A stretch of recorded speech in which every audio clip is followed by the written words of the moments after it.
नमस्कार दोस्तों, स्वागत है हमारे यूट्यूब चैनल एसटीडी किले में। तो दोस्तों, आज की इस वीडियो में हम लोग मंथली रेल टेस्ट का आंसर की को देखने वाले हैं, जो कि 31 जनवरी 2026 को लेगा। लेकिन ये एग्ज़ाम आप लोगों का अगले महीना यानी कि 3 फरवरी 2026 को एग्ज़ाम होने वाला था इस सब्जेक्ट का मंथली रेल टेस्ट, लेकिन उसको रद्द कर दिया गया है क्योंकि उस दिन 10th क्लास और 12th क्लास का बोर्ड एग्ज़ाम है, ठीक है ना? इसीलिए उसका एग्ज़ाम 31 जनवरी 2026 को लेगा, ठीक है? तो उसी का हम लोग आंसर की देखने वाले हैं क्लास 11th का सब्जेक्ट अकाउंटेंसी कॉमर्स वालों का, ठीक है ना? इसी प्रकार हम लोग ईटीपी का भी देखेंगे और सीए का भी, कॉमर्शियल अर्थमेटिक, ठीक है? जो कि दोस्तों रहने वाला है जनरल स्कूल वालों का, ठीक है? इसके बाद सीएम एसओई स्कूल वालों का भी डालेंगे, ठीक है? मॉडल स्कूल वालों का भी। तो चलिए हम लोग क्वेश्चन पे चलते हैं दोस्तों। तो दोस्तों सेक्शन ए में कुल 6 प्रश्न रहेंगे 1 अंक का ऑब्जेक्टिव टाइप क्वेश्चन, ठीक है? तो चलिए हम लोग पहला प्रश्न को देख लेते हैं। पहला प्रश्न क्या बोलता है? बकाया क्या है? What is arrear?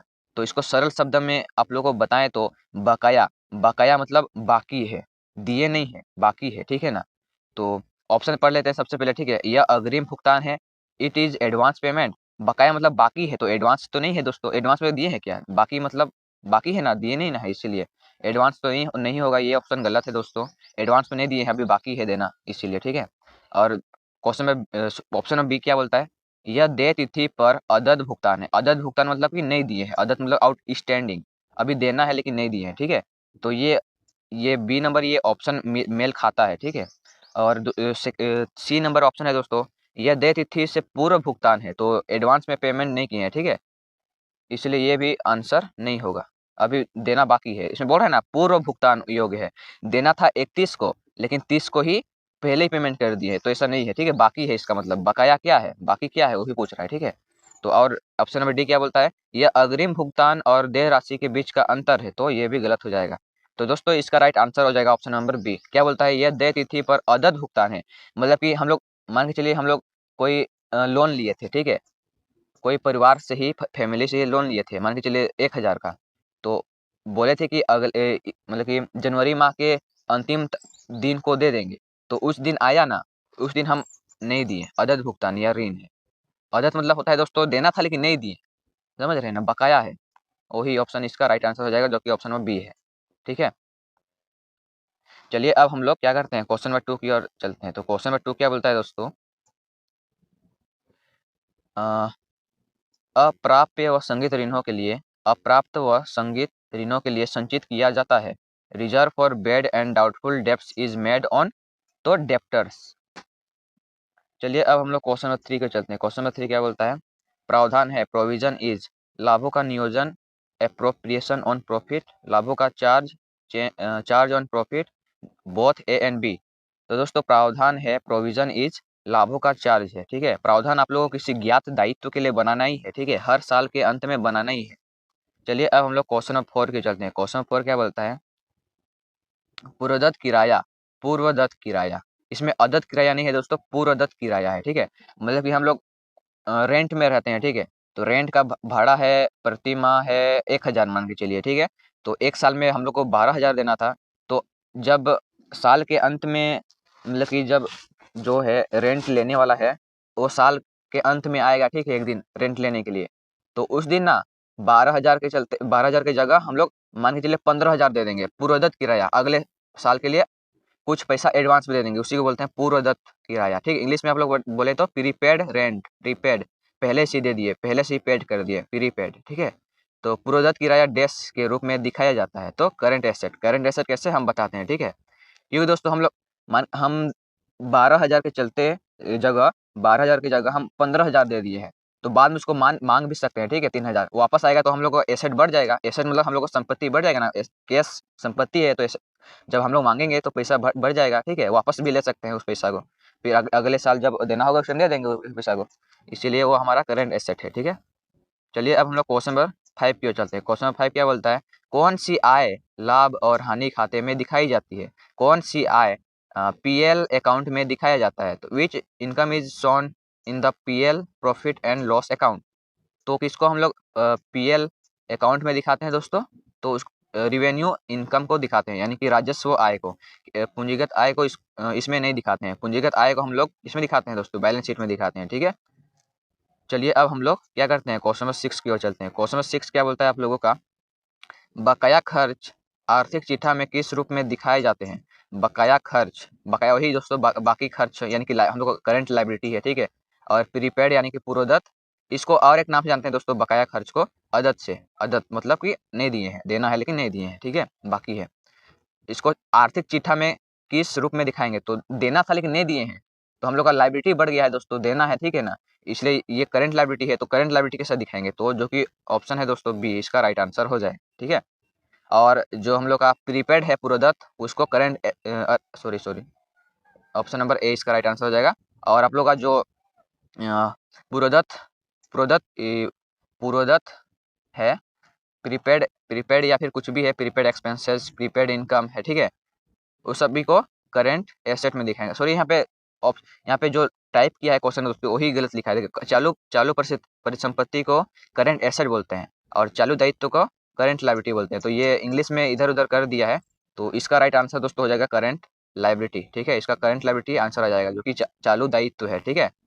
इसमें इंग्लिश गलत लिखा है, ठीक है, आप लोग इसको देख लीजिएगा। और ऊपर में भी इसमें भी गलत लिखा था, यहाँ पे रुकिए एक मिनट, हाँ यहाँ पे गलत लिखा है, ठीक है। अप्राप्त अप्राप्त व संचित ऋणों के लिए संचित किया जाता है तो डेप्टर पर करते हैं, लेकिन ये यहाँ पे क्रेडिटर को क्रेडिटर ही बोलते हैं, लेकिन यहाँ पे इंग्लिश को इधर उधर कर दिया है, ठीक है, यहाँ पे देख सकते हो। देनदार को डेप्टर बोलते हैं और लेनदार को क्रेडिटर बोलते हैं, ठीक है।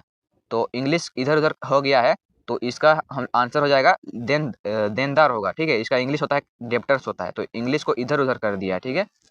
इसको आप लोग देख लीजिएगा, लेकिन आंसर देनदार होगा, डेप्टर्स होगा, ठीक है। देनदार को इंग्लिश में डेप्टर बोलते हैं।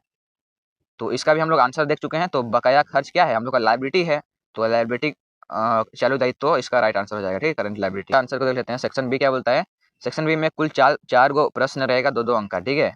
तो चलिए हम पहला प्रश्न को पढ़ लेते हैं, लघु उत्तरीय प्रश्न को, फिर एक एक करके सभी का आंसर को देखेंगे दोस्तों, ठीक है। तो 7वां नंबर बोलता है दोस्तों, पूंजीगत व्यय का आशय स्पष्ट कीजिए। तो पूंजीगत व्यय दोस्तों होता है बहुत, पूंजीगत व्यय किसी ऐसी फिक्स्ड एसेट को खरीदने के लिए पूंजी का इस्तेमाल करते हैं ना, उसी को पूंजीगत व्यय कहते हैं। ये बहुत बड़ी मात्रा में खर्चा होता है, ठीक है। जैसे कि कोई मशीन को लेने में, मतलब कि जो फैक्ट्री से बनाने में जो मशीन लगता है ना, उस मशीन को खरीदेंगे तो पूंजीगत पैसा का आवश्यकता होगा, उसी को पूंजीगत खर्चा का बोलते हैं, ठीक है, व्यय बोलते हैं उसी को, कैपिटल एक्सपेंडिचर। इसको आराम से देखेंगे, ठीक है। पहले क्वेश्चन को पढ़ लेते हैं। और क्वेश्चन नंबर 8 क्या बोलता है, किन्हीं दो संपत्ति एवं दो अस्थायी संपत्तियों के नाम बताइए। Name any two current asset and two fix assets. तो दोस्तों यहाँ पे हिंदी में भी छूट गया है, दो चालू संपत्ति लिखने की जगह कुछ और लिख दिया है। तो यहाँ पे इंग्लिश आप लोग पढ़ लीजिएगा, टू करंट एसेट और टू फिक्स एसेट का उदाहरण देने बोला है, ठीक है। चलिए आप लोग क्वेश्चन नंबर 9 का आंसर को देख लेते हैं। वित्तीय विवरणों का अर्थ बताइए। State the meaning of financial statement, इसका भी आंसर को देखेंगे, ठीक है। और दोस्तों क्वेश्चन नंबर 10 क्या बोलता है, शुद्ध लाभ एवं संचालन लाभ में अंतर बताइए। तो चलिए हम लोग दोस्तों इसका आंसर को एक एक करके देखते हैं, ठीक है। क्वेश्चन नंबर 7 का भी आंसर को देख लेते हैं। क्वेश्चन नंबर 7 क्या बोला था, पूंजीगत व्यय का आशय स्पष्ट कीजिए। तो इसका आंसर है दोस्तों, पूंजीगत व्यय कैपिटल एक्सपेंडिचर वह धनराशि है जो कोई संगठन या कोई फर्म अपनी अचल संपत्ति, अचल मतलब फिक्स एसेट, ठीक है, अस्थायी संपत्ति, जैसे कि भवन भवन बनाने में बहुत अधिक मात्रा में खर्चा करना पड़ता है, ठीक है। भवन, वाहन, गाड़ी खरीदने में भी पैसा ज़्यादा लगता है। उपक्रम या भूमि को खरीदने, रख रखाव करने या सुधारने के लिए खर्च करती है। इन निवेशों का उद्देश्य आमतौर पर नए प्रोजेक्ट को सपोर्ट करना या मौजूदा ऑपरेशन को बढ़ाना होता है। कि अचल संपत्ति को खरीदने में किया गया निवेश, ठीक है, अचल संपत्ति को खरीदने में किया गया निवेश, उसी को हम लोग कैपिटल एक्सपेंडिचर यानी कि पूंजीगत व्यय कहते हैं, ठीक है। चलिए अब हम लोग क्वेश्चन नंबर 8 का भी आंसर को ले लेते हैं। क्वेश्चन नंबर 8 क्या बोलता है,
जिसमें गैर संचालन आय और व्यय जैसे ब्याज कर शामिल नहीं होते हैं, ठीक है। और शुद्ध लाभ दोस्तों नेट प्रॉफिट, ये सभी आय स्रोतों, संचालन और गैर संचालन और सभी खर्चों को घटाने के बाद बची अंतिम राशि है। यह कंपनी की समग्र लाभप्रदता को दर्शाता है, ठीक है। दोस्तों चलिए हम लोग क्वेश्चन नंबर 11, 12 का भी आंसर को देख लेते हैं, ठीक है एक साथ। तो दोस्तों हम लोग सबसे पहले क्वेश्चन को पढ़ लेते हैं सेक्शन सी का, जो 11 और 12 नंबर का क्वेश्चन है। तो 11 नंबर में बोलता है निम्नलिखित जानकारी से व्यापारिक खाता ट्रेडिंग अकाउंट बनाने बोल रहा है, ठीक है। तो यहाँ पे दिया है दोस्तों, कौन कौन दिया है, व्यापारिक, प्रारंभिक स्टॉक, ओपनिंग स्टॉक, ठीक है। इसका आप लोगों को अगर फॉर्मेट याद नहीं है तो आप लोग नहीं बना पाओगे, तो फॉर्मेट को एकदम याद कर लीजिएगा, मैं समझाने की कोशिश करूंगा, ठीक है। मैं बना दिया। ओपनिंग स्टॉक 15,000 का, परचेज है 40,000 का, और परचेज रिटर्न है 5,000 का। परचेज रिटर्न मतलब कि मान के चलिए हम खरीदे थे 40,000 का कोई वस्तु खरीदे थे, मान के चलिए क्या खरीदे थे, बिस्कुट खरीदे थे मान के चलिए 40,000 का, ठीक है। जिसमें से 5,000 का सामान क्या हो गया, गूढ़ा हो गया, समझ रहे हैं ना। गूढ़ा हो गया मतलब कि खराब हो गया 5,000 का, तो उसको परचेज रिटर्न कर दिए, रिटर्न मतलब कि वापस कर दिए, ठीक है। तो एक्चुअल में हम कितना खरीदे हैं, ठीक है, एक्चुअल में हम कितना खरीदे हैं, 35,000 का बिस्कुट खरीदे हैं, क्योंकि 5,000 का खराब हो गया है, इसलिए 5,000 को क्या कर दिए हैं, रिटर्न कर दिए हैं, परचेज रिटर्न कर दिए हैं, ठीक है। समझ गए आप लोग इसमें। उसके बाद आप लोग का चौथा नंबर में बोलता है सेल्स। सेल्स कितना है दोस्तों, 70,000 का बेच दिए उस बिस्कुट को, मान के चलिए, ठीक है। 70,000 में उस बिस्कुट को बेच दिए, ठीक है, मान के चलिए। उसके बाद सेल्स रिटर्न आया, जब हम लोग बेचे ना, तो उसका जो खरीदा है वो भी वापस कर दिया। 10,000 का उसका में बूढ़ा मिल गया, मतलब खराब मिल गया बिस्कुट 10,000 का, ठीक है। तो एक्चुअल में हम लोग कितना बेचे थे, और अच्छा से बताते हैं। हम बेचे दोस्तों 70,000 का सामान बेचे, लेकिन 10,000 का सामान वापस आ गया। तो एक्चुअल में हम लोग कितना का बेचे हैं दोस्तों, तो 60,000 का एक्चुअल में हम बेचे हैं, ठीक है। तो एक्चुअल में जो बेचे हैं ना, नेट सेल किए हैं या परचेज किए हैं, उसी को ट्रेडिंग अकाउंट में दिखाया जाता है, ठीक है। और दोस्तों जो मजदूरी है, मजदूरी किए, और ट्रेडिंग अकाउंट में माल को बनाने से लेकर माल को लाने से ट्रेडिंग अकाउंट में माल को लाने से लेकर माल को बनाने तक का खर्चा को ट्रेडिंग अकाउंट में, और पीएल अकाउंट में माल को बेचने से लेकर पैसा आने तक का खर्चा को पीएल अकाउंट में लगाते हैं, ठीक है। तो ये सभी डायरेक्ट दोनों डायरेक्ट एक्सपेंसेस है, ठीक है। तो इसको डेबिट खर्चा है दोस्तों, डेबिट हो जाएगा ये दोनों, ठीक है। और दोस्तों अंतिम स्टॉक, क्लोजिंग स्टॉक 20,000 का है। तो चलिए अब यहाँ पे सभी का आंसर को देख लेते हैं, ठीक है। बहुत ही इजी रहने वाला है। साथ ही हम लोग क्वेश्चन नंबर 12 का भी आंसर को देखेंगे। तो दोस्तों हम लोग क्वेश्चन नंबर 11 का आंसर को देख लेते हैं। उसमें बोला था ट्रेडिंग अकाउंट बनाने, तो ट्रेडिंग अकाउंट बना लिए, क्योंकि ये नाम मात्र खाता है, इसलिए डेबिट इधर क्रेडिट इधर हो जाएगा, ठीक है। तो दोस्तों ओपनिंग स्टॉक जाता है इधर, 15,000 का था ओपनिंग स्टॉक। उसके बाद आपको पता है कि परचेज कैसे जाएगा, नेट परचेज उसे डाल देंगे। वही हम लोग 40,000 का था, खरीदे थे 40,000 का, तो खराब हुआ 5,000 का, तो उसको एक्चुअल हम कितना 35,000 को, ठीक है। इसी को हम लोग यहाँ पे डाल दिए है, ठीक है। नेट वाला चीज को यहाँ पे डालिएगा, ठीक है, नेट चीज को। तो इसका 35,000 हो जाएगा नेट परचेज, ठीक है। इसी प्रकार सेल्स को भी कीजिएगा, घटा के डालिएगा यहाँ पे, ठीक है। तो उसके बाद यहाँ पे खर्चा को डाल दीजिए, खर्चा को डाल दीजिएगा यहाँ पे। वेजेस था 6,000 का, कैरेज इन्वर्ट था 2,000 का। उसके बाद क्लोजिंग स्टॉक इधर जाता है, तो क्लोजिंग स्टॉक को इधर 20,000 में डाल दीजिएगा। उसके बाद इतना करने के बाद दोस्तों आप लोग को बैलेंस करना है, ठीक है। इसको आप लोग मत देखिएगा, ठीक है, इसको आप लोग निकालना पड़ता है, तो इसको मत देखिएगा। तो देखिए अब क्या करते हैं, डेबिट साइड का अमाउंट को जोड़िए और क्रेडिट साइड का अमाउंट को जोड़िए, तो कौन बड़ा है उसको देखिए। तो इसको जोड़ेंगे 15,000, फिर यहाँ पे 35,000, 5 जीरो 1 हासिल 5, यहाँ पे 50,000 हो गया, फिर ये 6 7 8, यहाँ पे 58,000 हो गया, ठीक है। डेबिट साइड का अमाउंट कितना है दोस्तों, डेबिट साइड का अमाउंट है 58,000, ठीक है। डेबिट साइड का अमाउंट है 58,000, और इधर का क्रेडिट साइड का अमाउंट कितना है दोस्तों, 80,000, ठीक है, 80,000 है। तो देखिए कि किधर का बड़ा है, तो हम लोग को साफ साफ दिखाई दे रहा है कि क्रेडिट साइड का अमाउंट बड़ा है। तो जब हम लोग को क्रेडिट साइड का बड़ा होता है, तो हम लोग को क्या होता है दोस्तों, लाभ होता है, समझ रहे हैं ना, लाभ होता है। और अगर मान के चलिए अगर डेबिट साइड का अगर बड़ा रहता है, यहाँ पे 80,000 रहता है, तो हम लोग को हानि होता है, ठीक है। तो यहाँ पे आप लोग को समझ में आ गया कि यहाँ पे क्या है, क्रेडिट साइड का योग बड़ा है, ठीक है। तो बड़ा इधर है, तो बड़ा वाला को दोनों साइड लिखते हैं, ठीक है। नीचे जो बैलेंस करते हैं, तो सबसे नीचे में जो बड़ा होता है उसको दोनों साइड में लिख देते हैं, ठीक है। अब देखिए कि किधर घट रहा है, तो इधर घट रहा है दोस्तों, किधर कितना घट रहा है, 22,000 घट रहा है। इसमें 80,000 लाने के लिए यहाँ पे 22,000 घट रहा है, तो उसी का नाम आएगा दोस्तों, उसी का नाम आएगा ग्रॉस प्रॉफिट, जीपी। ठीक है, बैलेंस करके निकाले, बैलेंसिंग फिगर है 22,000 का। ठीक है, अगर मान के चलिए इधर बड़ा रहता, इधर 80,000 और इधर 58, तो इधर लिखते हैं बाय ग्रॉस लॉस लिखते हैं, जीएल लिखते हैं। ठीक है, 22,000 का इधर, लेकिन इधर का बड़ा है इसलिए इधर आएगा। ठीक है, फिगर में मतलब बैलेंस करना है। अभी इसको जोड़िएगा ना तो इधर का 80,000 आ जाएगा, इधर का भी 80,000 आ जाएगा। बस आप लोग को यही देखना होता है।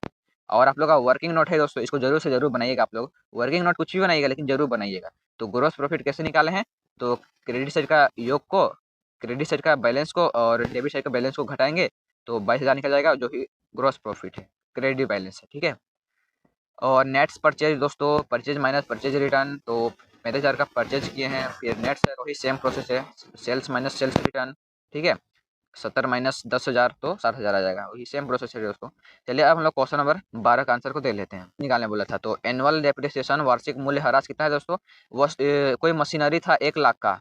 ठीक है, उसमें 10% निकालने बोला था, तो 10% निकालेंगे तो उसका 10,000 आ जाएगा। ठीक है, तो depreciation for the first year, तो क्वेश्चन में बोला था कि 1 अप्रैल 2022 से 31 मार्च 2023 तक का 1 साल का निकालने बोला था, तो 10,000 है निकलेगा इसका। ठीक है, इसको बैलेंस शीट में भी दिखाने बोला था, तो आप लोग यहाँ पे दिखा सकते हो। ठीक है, बैलेंस शीट में कैसे दिखेगा।